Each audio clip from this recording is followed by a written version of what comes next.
What's going on, everybody? It's your boy Big 3 back with another one. Be sure to like, share, and subscribe, and hit the bell icon for more updates. Today, I'm going to do a reaction video of a Houston mother serving 50 years behind bars for leaving their children in unsavory conditions, especially leaving the children with a corpse of their siblings due to her boyfriend beating the crap out of them. But we're going to get to this clip, and I'm going to react as we go along. Let's roll it. Now, a Houston mother is paying for her crimes. She forced her children to live in horrible conditions in their apartment, according to prosecutors. Here's a clincher. With the skeletal remains of their 8-year-old brother, Gloria Williams, you see there, has been sentenced to 50 years in prison after pleading guilty to injury to a child. Her son, Kendrick Lee, you saw there earlier, was beaten to death by her husband, Brian Coulter. Prosecutors say the child's rotting body was covered by a blanket. Williams left his 2 siblings at the apartment for nearly a year, which had no furniture or bedding, but was infested with flies and roaches. Police were finally called to the home. Could you imagine that? Young children being left by the corpse of their own sibling, their own brother, after he was beaten to death by a man that their mother picked to come in their household. Now, we're gonna delve deep into this story. By the teenager, Brian Coulter has been sentenced to life in prison without parole for murdering the young boy. Joining us to talk about Dr. Angela Jones. This is just, and was that Brian the father? Can we put him up really quick so we can see the father, the one who did the damage initially? Let's put him up if you can. There's her boyfriend with a warrior tattooed on his neck. And with the word tattooed on his neck. There he is. There's this scrub right here. There's the white boy. That's the guy that beat up her 8-year-old son. Not only beat her up, but killed him. Killed their son for what? And she didn't report to the police or anything. She picked him over the well-being of her offspring that she brought into the world. Okay, that's the father. So it's just horrible, mind-blowing. No, that's not the father. That's a stepfather. That parents would allow this to happen. And what we've seen is there's some husbands. This is where swirling goes wrong, people. This is where swirling could go wrong. Or boyfriends, mainly boyfriends in the past, where they abuse their girlfriend or their partner's children. Correct. How do we get there? How do we allow this to happen as parents? You know, it's unfortunate because you already probably know that the children... I know. I can explain. Because they're lonely. Their baby's father don't want them. They no longer find them desirable to be with. So that's why she had to go online on some dating app to find somebody that's gonna not care for her but for her kids. And she happened to find that guy. And she had to fulfill her needs somehow. By any means. Children spent their whole life in an environment like that. And that means that she has been conditioned to allow it, been conditioned to feel probably like a child as well and allow this type of behavior to happen. So it's clear that there's a lot of mental health issues going on in this home. And so you don't really have reason. No, I figure a woman like this will make excuses for a mother like this to justify why she picked him over the well-being of her kid. I don't want to hear no excuses. And she knew what happened, and she didn't do anything to protect her children or to have this guy locked up. She just watched it unfold, and then they moved to another location, leaving her kids behind.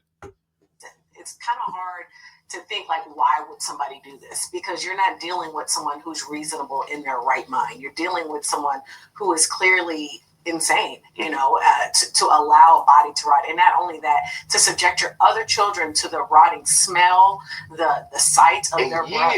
Look at them. For a year. And so, I'm hoping that they have done psychological testing on her.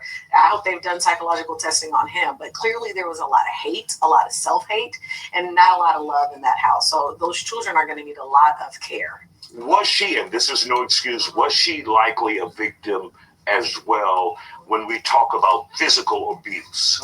Very likely. It is very likely she was Well, they can say she's a victim, but if you see the size of her and the size of him, she look like she could whoop his behind.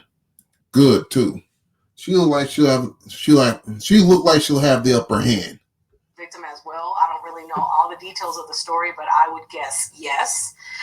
But her loyalty wasn't to her children. Her loyalty was to her husband, because they left the home and they went somewhere else, and they left those children there. They had no loyalty, no love for those children. It was them two, and that's it. And they probably had the mentality of Bonnie and Clyde, but this is something way sicker and very demented. And of course, her attorney at the end of the case said, and you see him there, or that may or may not be him there, but her attorney of record said she had nothing to do with this. She didn't do this. Right. Yeah, her attorney's gonna put a didn't do label on her, saying she didn't do nothing. She didn't. Well, physically, she had no hand in deleting that kid or leaving the other children behind, but she did nothing to stop it either. And people would beg to differ. Absolutely. You did this because you allowed this to happen. You allowed it to happen. You may not have been the hand that caused a strike to kill your son, but you allowed that body to rot. You didn't report him, and you never probably reported him. Those children, the ones that are still alive, were abused by this man. You never did anything to do. No, she didn't report him. She wanted him to report his dick to her. That's what happens. You never did anything.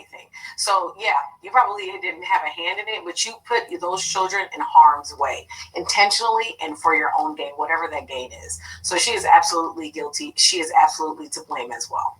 And why do we see this so often? And not to say it's all women, but what we've seen is a lot of men abusing their children, whether it be their biological children or their girlfriend's children, and those mothers stand by and do absolutely nothing. And they support them, and they still love the person who killed or harmed their child. You see it all around the world. I mean, you just had a story with how they're trying to change the laws to allow 9-year-olds to get married to grown men. There is, unfortunately, an international culture of women and the dynamic with men that you do as I say, and I'm the one who has the power. And if you are able to get it. And the sad thing about it is, those are the same women that are young. Not only that are young, same women that are like 30 years and up, that choose men like that over decent guys. They choose men like that to watch their children, to beat up their children over decent guys. I don't know why, but maybe they didn't have a father in the home. Maybe they watched their mom get beat up by their boyfriends and shit. Maybe that's the root cause of it. Into the mind of certain people, and I'm not going to say weak people, because I have seen mentally strong people get broken down into a way by deceit, manipulation, and lies. And unfortunately, she may be a victim in that way, but she also is responsible to take care of her children. So, and she didn't do that job. And many times we as family members and friends see this abuse going on. Many times they hide it, that being the boyfriend or the husband. Right. Or sometimes they're so violent they do it in front of family members and friends. Right. If you see this, what would be your advice to those who witness something like this? Even though that may be your family member, the wife, or your friend, do you call the police and like, I don't give a Here's what's going on. I would say the first step is to try to get that family member out of that situation immediately. I'm not saying over a day's time. But we know that the girlfriend or the wife is typically poisoned. Right, they usually are poisoned. But especially if there are children involved, yeah, they're stigmatized. They don't want that. They don't want that. They don't want their boyfriends going anywhere. I mean, they don't want nothing to happen to their abusive boyfriends. Shit, y'all ever watched the Wade Wilson story? I mean, the women right now. They're signing applications. They're filling out applications just to be a prison guard and wherever jail cell he's serving right now. There's literally millions of women that are filling out applications just to be a prison guard to watch over Wade Wilson. You need to call the police ASAP. You just have to also realize that you are now going to be the enemy and that you're probably not going to have a relationship with this person unless they wanted you to call the police. Resolve that in your mind. You have to understand that you are making a call that is for the greater good. And you are trying to protect not only them. Oh, I forgot to ask this question. What happened to the children's father? Where are they at? But honestly, everyone else that's involved. So you have to be the bigger person and take that big step and protect your family by any means possible. The only problem is you do that and they still will stay with the person while the other person is in jail, giving them commissary and everything like that. So it's more than just a call to 911. It is they need help. All right. Dr. Angela Jones, always good to see you. Great. All right. Props to Isaiah Factor. Y'all check him out. I appreciate the clip. I mean, this is sad, y'all. And from what I read, from the article I read before I did this video, was the 3 children that they all went to foster care, but they're all scattered though. 2 of them went to one foster family, and while the oldest one went to another one. And the oldest one, it took him time before he finally got the courage to notify the police of this. That goes to show you how terrified he was before he finally found the courage to report what happened. Just sad, man. Those children probably ain't gonna have they're not gonna have as of right now, they're not having a bright future. I hope it changed from time to time, but as of right now, those children are screwed. Anyway, like the video, share, subscribe, and I'll catch you guys next time.